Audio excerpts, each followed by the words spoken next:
Welcome back बच्चों। मैं अर्जुन यादव स्वागत करता हूं आपका अपने यूट्यूब चैनल समर्पण एक पहल में। यदि वीडियो अच्छा लगा हो तो हमारे वीडियो को शेयर कीजिए, लाइक कीजिए और कमेंट्स कीजिए। और अभी तक आपने हमारे चैनल को सब्सक्राइब नहीं किया तो चैनल को सब्सक्राइब कीजिए।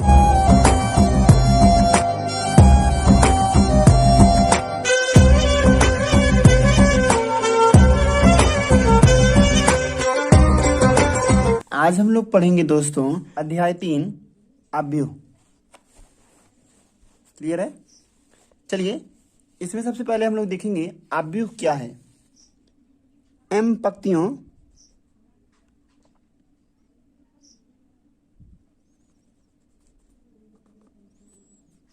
और एन स्तंभों की आयताकार रूप को अव्यूह कहते हैं।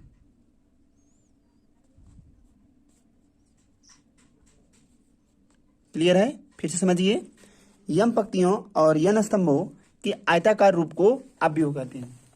क्लियर है? चलिए दोस्तों अब आगे देखेंगे हम लोग। मान लीजिए यदि हमें कोई यम गुणे यन कोटि का अव्यूह लिखना है तो हम यहां लिखेंगे A11 A12 डॉट A1n। यहां पर n क्या है? स्तंभों की संख्या है। इसी प्रकार यहां पे नीचे लिखेंगे दोस्तों A21 A22 dot A2n dot. ये व्यवस्था ऐसे आगे बढ़ती रहेगी और फाइनली लास्ट में हम लोग लिखेंगे AM1 AM2 डॉट AMN। अब जरा समझिएगा दोस्तों, यदि हमारा यह कोई कोटि 2 गुणी 2 का होता तो यहाँ पे हो जाता A11 A12 A21 A22। ठीक है, तो पंक्तियों की संख्या भी 2 होती और स्तंभों की संख्या भी 2 होती, तो ये हमारा 2 गुणे 2 की कोटि हो जाता। समझ में आ रहा है आपको? जहां पर A11 A12 A1n AM1 AMN अव्यूह के अवयव हैं। क्या हैं? अव्यूह के अवयव हैं। क्लियर है? और यम गुणे यन अव्यूह की कोटि है।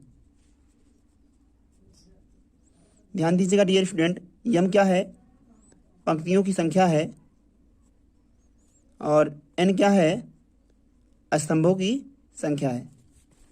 एक चीज और क्लियर कर देते हैं दोस्तों, देखिए यहाँ पे 1n लिखा गया है, यन को बाद में लिखा गया है।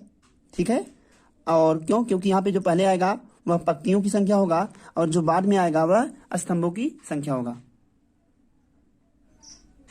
इसी प्रकार यहाँ पे देखिएगा AM1 AM2 AMN लिखा गया है। इसका मतलब ये MV पंक्ति का पहला स्तंभ है, ये MV पंक्ति का दूसरा स्तंभ है, ये MV पंक्ति का यनवा स्तंभ है। क्लियर है? चलिए थोड़ा और क्लियर कर लेते हैं। अब आप लोगों को दिख रहा होगा, फिर से देखिए, इसको क्लियर कर लेते हैं हम लोग। अगर यहाँ पे AM1 दिया है डियर स्टूडेंट, तो इसका मतलब ये है कि यह यमवी पंक्ति का पहला स्तंभ है, ये यमवी पंक्ति का दूसरा स्तंभ है और ये यमवी पंक्ति का यनवा स्तंभ है। ठीक है, इसी प्रकार यहाँ पे देखिए अगर A11 दिया है तो इसका मतलब पहली पंक्ति का पहला स्तंभ है। A12 दिया है तो पहली पंक्ति का दूसरा स्तंभ है और A1n दिया है तो ये पहली पंक्ति का यनवा स्तंभ है। दोस्तों हो सकता है आपको आवाज़ में थोड़ी सी प्रॉब्लम हो, लेकिन इसके लिए दोस्तों मैं कुछ कर नहीं सकता, क्योंकि नवरात्रि का पावन महीना चल रहा है और इस समय आप लोग जानते हैं ढोल नगाड़े सब बहुत तेजी से बजते हैं। चलिए दोस्तों अब आगे बढ़ेंगे। आगे हम बात करेंगे M और N के पंक्तियों की संख्या वर्ग के रूप में भी हो सकती है और आयत के रूप में भी हो सकती है। तो यहाँ से हम कह सकते हैं कि जो हमारा जो सारणिक होता है, सारणिक में क्या होती है दोस्तों? स्तंभों और पंक्तियों की संख्या समान होता है। तो जिसको हम अगले चैप्टर में पढ़ेंगे, अगले अध्याय में पढ़ेंगे, तो वहां पे क्या होता है, सारणी में पंक्तियों और स्तंभों की संख्या बराबर होती है। प्रत्येक सारणी एक अवयव हो सकता है, परंतु प्रत्येक अवयव एक सारणी नहीं हो सकता। क्लियर है? आगे बढ़ते हैं। अगर मैं यहाँ पे कोटि की बात कर लूँ एक बार फिर से, तो अवयव की कोटि क्या होगी, यम गुणे यन। उदाहरण के लिए हम एक संख्या लिखते हैं।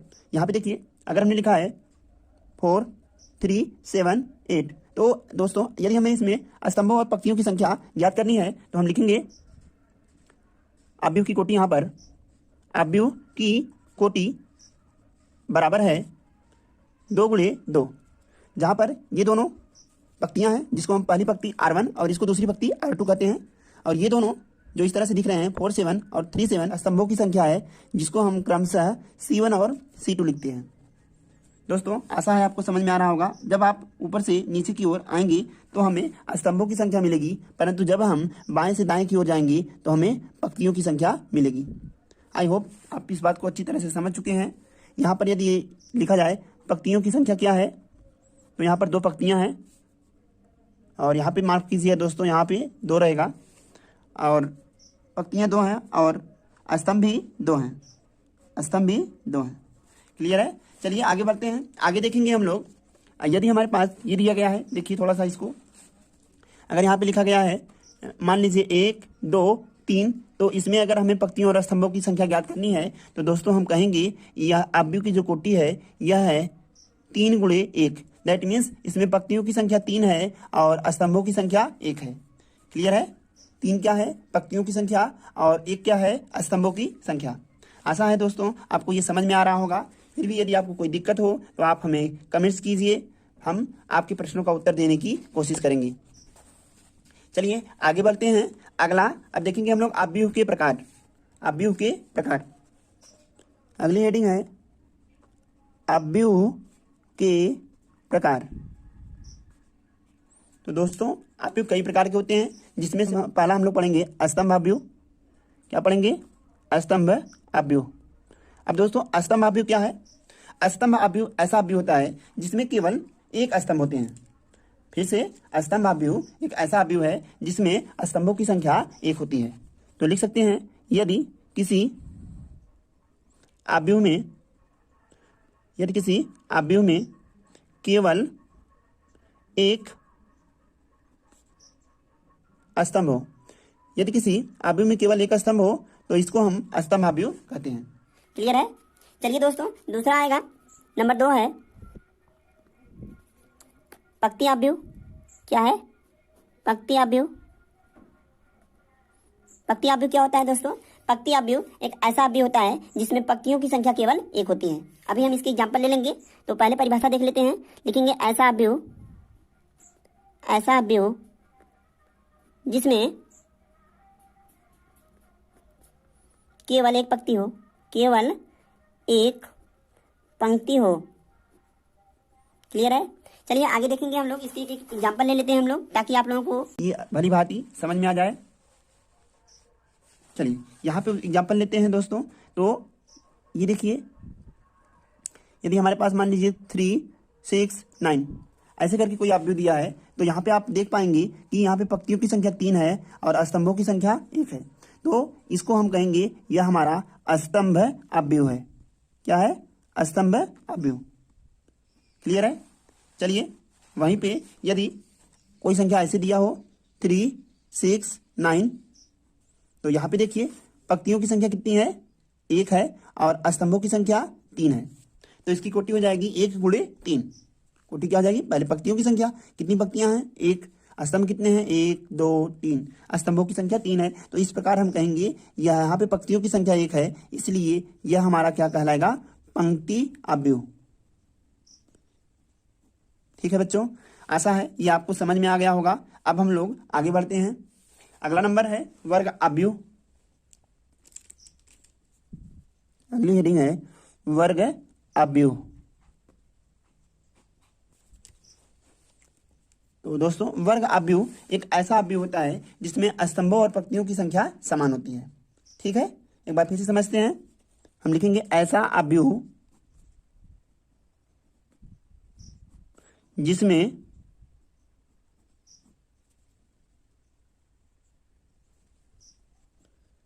पंक्तियों तथा स्तंभों की संख्या समान हो। ऐसा अव्यूह जिसमें पंक्तियों तथा स्तंभों की संख्या समान हो, अर्थात यम बराबर यन हो। तो हम कहेंगे यदि हमारे पास एक ऐसा अव्यूह है जिसमें यम बराबर यन हो तो हम ऐसे अव्यूह को वर्गाव्यूह कहेंगे। ध्यान दीजिएगा दोस्तों, सारणिक एक वर्ग अव्यूह होता है। फिर से दोस्तों, सारणिक एक क्या होता है? वर्ग अव्यूह। क्योंकि सारणिक में पंक्तियों और स्तंभों की संख्या समान होती है। चलिए दोस्तों, अब बढ़ेंगे अगला। अच्छा, इसका एग्जाम्पल देख लेते हैं। एग्जाम्पल में मान लीजिए यहाँ पे देख लेते हैं 0 1 0 0। तो इसको हम बोलेंगे, चूंकि यहाँ पे पंक्तियों की संख्या क्या है, कितनी पंक्तियां हैं? ये पहली पंक्ति और ये दूसरी पंक्ति। तो पंक्तियों की संख्या 2 हो गई, गुणे स्तंभों की संख्या क्या होगी दोस्तों? एक स्तंभ ये है, दूसरा ये है। तो यहाँ पे देखिए ये 2 × 2 की, ये 2 × 2 की कोटि का अव्यूह है, इसलिए इसे हम एक वर्गाव्यूह कहेंगे। क्लियर है? तो यहाँ पे हम कह सकते हैं यदि A11 A12 A13 और यहाँ पे दिया हो A21 A21 A22 A23, नीचे दिया हो A31 A32 A33, तो यह भी क्या होगा? एक वर्गाव्यूह होगा, क्योंकि इसमें पंक्तियों की संख्या और स्तंभों की संख्या समान है। दैट मीन्स यह 3 × 3 की कोटि का एक वर्गाव्यूह होगा। तो अव्यूह का अगला प्रकार है रिक्त अव्यूह या शून्य अव्यूह। इसको हम बोलेंगे रिक्त अव्यूह या शून्य अव्यूह। दोस्तों ध्यान दीजिएगा, रिक्त अव्यूह या शून्य अव्यूह एक ऐसा अव्यूह होता है जिसमें प्रत्येक अवयव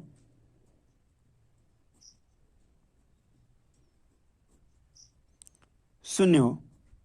इसका मतलब यह हो गया दोस्तों कि इसमें पंक्तियां जो पंक्ति के अवयव होंगे वो भी शून्य होंगे, तथा जो स्तंभ के अवयव होंगे वो भी शून्य होंगे।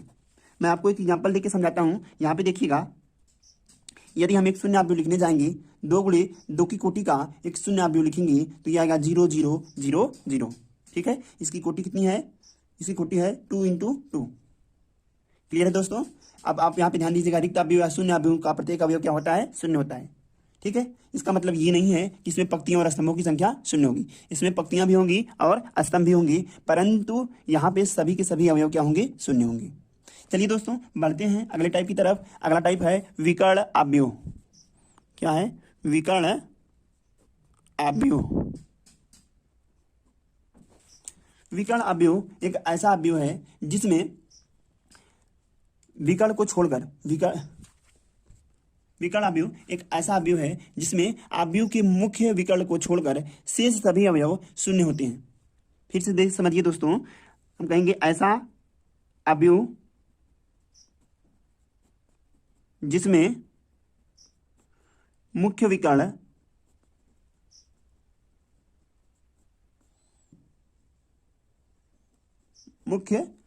के अवयवों को छोड़कर अन्य सभी अवयव शून्य हो। ठीक है? विकर्ण अव्यूह एक ऐसा अव्यूह होता है जिसमें मुख्य विकर्ण के अवयव को छोड़कर अन्य सभी अवयव क्या होते हैं? शून्य होते हैं। एक अगला लिख लेते हैं दोस्तों। पहले इसको एग्जाम्पल से समझ लेते हैं। इसका एग्जाम्पल मैं आप लोगों को दे रहा हूं। मान लीजिए हमें 3 × 3 की कोटि का कोई विकर्ण अव्यूह लिखना है, तो हम लिखेंगे यहाँ पर 1 0 0 0 1 0 0 0 1। यहाँ पे ध्यान दीजिएगा दोस्तों, विकर्ण अव्यूह में ये अवयव कुछ भी हो सकता है। जैसे यहाँ पे होगा 4 3 1। ठीक है? यहाँ पे कोई जरूरी नहीं है कि एक ही संख्या हो, यहाँ पर कोई भी संख्या हो सकती है, परंतु वह ऐसी संख्या होगी जो शून्य न हो। चलिए, यह धनात्मक अथवा ऋणात्मक भी हो सकता है। चलिए आगे बढ़ते हैं। आगे ध्यान दीजिएगा, अगला नंबर हम लोग लिखेंगे अदिश अव्यूह। इसको आप स्केलर मैट्रिक्स भी कह सकते हैं। तो यह एक ऐसा अवयव होता है जिसमें मुख्य विकर्ण के सभी अवयव समान होते हैं और बाकी सभी अवयव शून्य होते हैं। तो इसकी परिभाषा हम कैसे लिखेंगे? अदिश अवयव जो है वह विकर्ण अवयव का ही एक प्रकार है जिसमें उस मुख्य विकर्ण के अवयव बराबर होती है। तो यदि इसका उदाहरण लिखने चलेंगे दोस्तों, यदि हम इसका एक उदाहरण दें आप लोगों को, तो आप यहाँ पे लिख सकते हैं, ये हमारा क्या है? विकर्ण अवयव, ठीक है, विकर्ण अवयव। और अब हम किसका एग्जांपल दे रहे हैं? अदिश अवयव का, अदिश अवयव। तो दोस्तों अदिश अवयव एक ऐसा विकर्ण अवयव होता है जिसमें मुख्य विकर्ण के सभी अवयव समान होते हैं। फॉर एग्जांपल मैं यहाँ पे लिख दे रहा हूँ A0 0 0 A0 0 0 A। तो यहाँ पे आप देख रहे हैं यह जो हमारा मुख्य विकर्ण है, इस मुख्य विकर्ण के सभी अवयव समान हैं, ठीक है।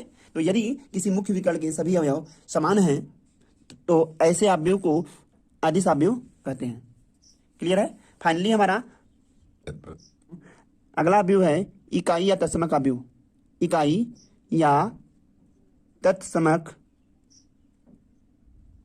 अवयव। इकाई या तत्समक अवयव एक ऐसा अदिश अवयव होता है जिसके सभी अवयव एक हों। तो हम कहेंगे ऐसा अदिश अवयव, ऐसा अदिश अवयव जिसमें मुख्य विकर्ण का अवयव एक हो। ऐसा अदिश अवयव जिसमें मुख्य विकर्ण का अवयव एक हो इकाई या तत्समक अवयव कहलाता है। आगे हेडिंग है अवयवों का योग एवं व्यकलन। देखिए, दो या दो से अधिक अवयवों का योग अथवा व्यकलन तभी संभव है जब उनकी क्रम या कोटियां समान हो। उदाहरण के लिए मैं समझाता हूं, यदि हमारे पास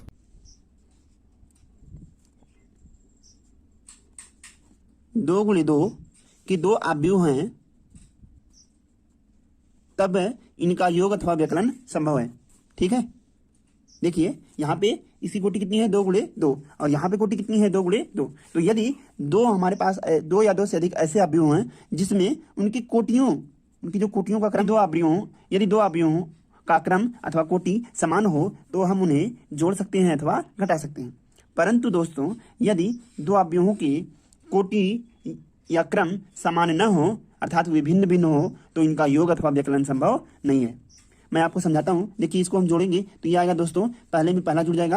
यहाँ पे देखिए ये 11 है क्योंकि पहली पंक्ति पहला स्तंभ, तो इसके 11 में जुड़ जाएगा। तो 1 + 3 ये कितना आएगा दोस्तों? 4। 4 + 4 कितना आएगा? ये 8। 2 + 5 ये 7 हो जाएगा और 3 + 6 करेंगे तो ये 9 आएगा। और बनने के बाद दोस्तों देखिए यह 2 × 2 की कोटि का ही एक नया अवयव बन गया। तो यदि इसको हम घटा देते तो यहाँ पे हमारा आ जाएगा 1 - 3 दैट मीन्स -2, 4 - 4 0 हो जाएगा, 2 - 5 -3 आएगा, 3 - 6 -3 आएगा। फिर भी दोस्तों यहाँ पे आप देख सकते हैं, इस प्रकार आप देख सकते हैं कि जब दो अवयवों की कोटि अथवा क्रम समान हो तो हम उन्हें जोड़ सकते हैं अथवा घटा सकते हैं। क्लियर है? परंतु यदि हमारे पास मान लीजिए 1 2 3 यानी 3 × 1 की कोटि का एक अवयव हो और दूसरा कोई 1 × 3 की कोटि का कोई अवयव हो तो ना हम इसको जोड़ सकते हैं और ना ही इसको घटा सकते हैं। क्लियर है दोस्तों? तो यहाँ से इस प्रकार हम निष्कर्ष निकाल सकते हैं कि दो या दो से अधिक अवयव आपस में तभी जुड़ेंगे जब उनकी कोटि या क्रम समान हो।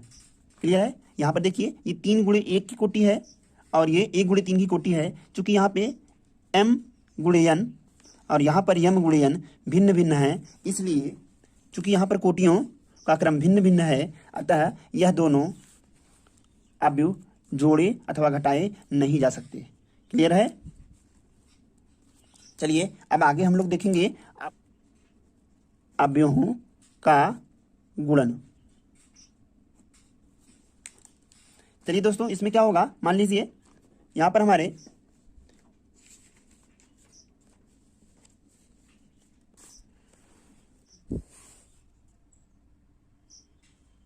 चलिए दोस्तों यहाँ पे ध्यान दीजिएगा, यह हमारा 3 गुणे 1 की कोटि का अवयव है, जबकि यह 1 गुणे 3 की कोटि का अवयव है। फिर भी हम इन दोनों का गुणा आपस में कर सकते हैं। यदि हमें ए बी निकालना है, यानी ए और बी का अदिश गुणन ज्ञात करना है, तो सबसे पहले इसको हम समान कोटि वाले अवयव में बदलेंगे। तो ये आएगा 1 0 0 2 0 0, यहाँ पे देखिएगा ध्यान से 3 0 0, इसको ऐसे लिख सकते हैं दोस्तों। तो ये क्या हो जाएगा, ये हो जाएगा 3 इंटू 3।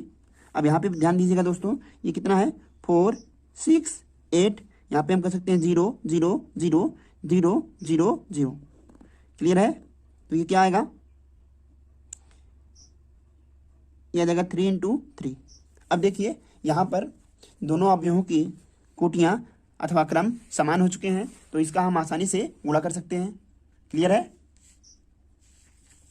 चलिए अब बात करते हैं अवयवों के गुणन के बारे में। तो दोस्तों यदि हमारे पास दो अवयव दिए गए हैं, जिसमें a बराबर 1 2 3 अर्थात 3 गुणे 1 की कोटि का कोई अवयव हो, तथा b बराबर 4 6 8 अर्थात 1 गुणे 3 की कोटि का कोई अवयव हो, तो हम a गुणे b ज्ञात कर सकते हैं। या अर्थात अब दो अवयवों का गुणन तभी संभव है जब अवयव a के स्तंभों की संख्या अवयव b की पंक्तियों की संख्या के समान हो। फिर से समझिएगा, यदि अवयव a में स्तंभों की संख्या अवयव b के पंक्तियों की संख्या के समान हो, तो हम दो अवयवों का गुणनफल ज्ञात कर सकते हैं। तो यहाँ पे आप इस सवाल में देखेंगे, यहाँ पे अवयव a के स्तंभों की संख्या 1 है तथा अवयव b में पंक्तियों की संख्या 1 है। इस प्रकार अवयव a के स्तंभों और अवयव b की पंक्तियों की संख्या समान है, अतः हम a गुणे b ज्ञात कर सकते हैं।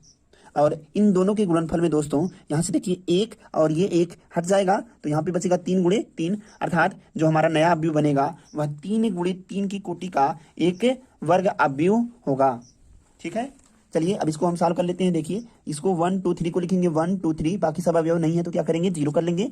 इसी प्रकार 4 6 8 को लिखेंगे और उसके नीचे के अवयव नहीं है दोस्तों, तो इसको हम 0 कर लेंगे। अब यहाँ पे गुणा होगा, तो हमने आपको बताया कि गुणा कैसे करेंगे दोस्तों। यहाँ पे स्ट्रेट जाएंगे और यहाँ से अप टू डाउन आएंगे।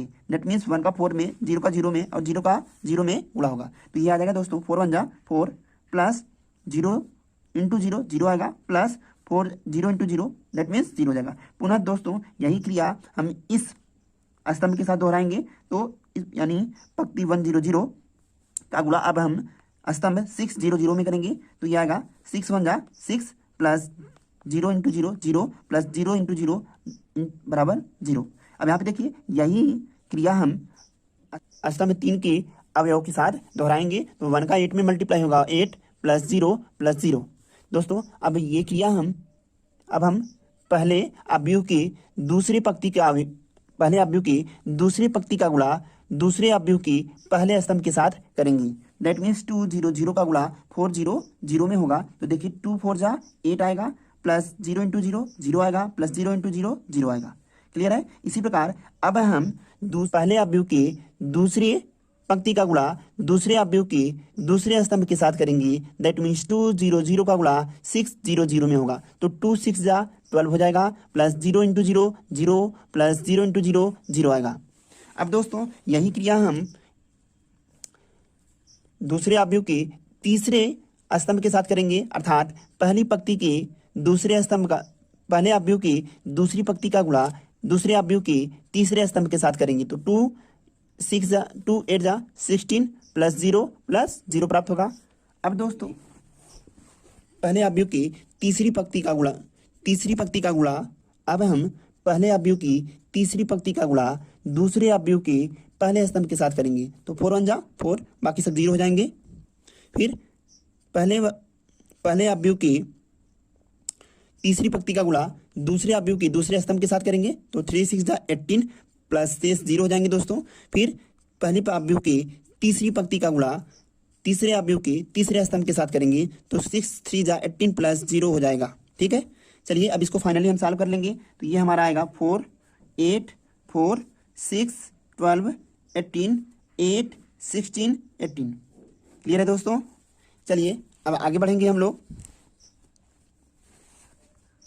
ठीक है, तो अगर हमारे पास मान लीजिए 2 गुणे 2 की कोटि का कोई अवयव हो, मान लीजिए 2001 हो, ये ए का वैल्यू हो दोस्तों, और बी का वैल्यू हो 2278, तो इसका गुणा कैसे करेंगे दोस्तों? यहाँ पे देखती पहले अवयव की पहली पंक्ति का गुणा दूसरे अवयव की पहले स्तंभ के साथ होगा। दैट मीन्स ये हो जाएगा 2 × 2 4 प्लस यहाँ पे देखिए इसका गुणा इसमें करेंगे, क्योंकि ये ऐसे जाएगा, हमने आपको बताया हमें लेफ्ट टू राइट जाना है और यहाँ पे हमको अप टू डाउन आना है। तो 2 का 1 2 में मल्टीप्लाई करेंगे, 2 2 जा 4 हो जाएगा, प्लस 2 का 1 में मल्टीप्लाई करेंगे, 1 7 जा 7 हो जाएगा। पुनः आप लोग 2 यही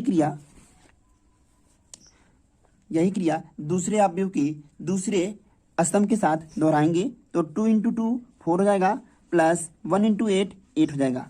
पुनः दोस्तों अब हम पहले अवयव की दूसरी पंक्ति का गुणा दूसरे अवयव की पहले पंक्ति के साथ करेंगे, तो 0 × 2 करेंगे तो 0 आएगा, प्लस 1 × 7 करेंगे तो 7 आएगा। पुनः दोस्तों यह अवयव की दूसरी पंक्ति का गुणा हम दूसरे अवयव की दूसरे स्तंभ के साथ करेंगे, तो 0 × 2 0 2 जा 0, प्लस 1 8 जा 8 आएगा। फाइनली इसको सॉल्व करेंगे दोस्तों, तो ए बी बराबर हमें प्राप्त हो जाएगा, ये 11 हो जाएगा, ये 12 हो जाएगा, ये 7 हो जाएगा और ये 8 हो जाएगा, और इसकी जो कोटि आएगी वह 2 × 2 आएगी। ठीक है, तो इस वीडियो में इतना ही दोस्तों। यदि अभी तक आपने हमारे चैनल को सब्सक्राइब नहीं किया तो चैनल को सब्सक्राइब कीजिए, क्योंकि हम आपके लिए ऐसे ही ज्ञानवर्धक वीडियो को बनाते रहेंगे जिसकी तुरंत नोटिफिकेशन आपको प्राप्त होती रहे।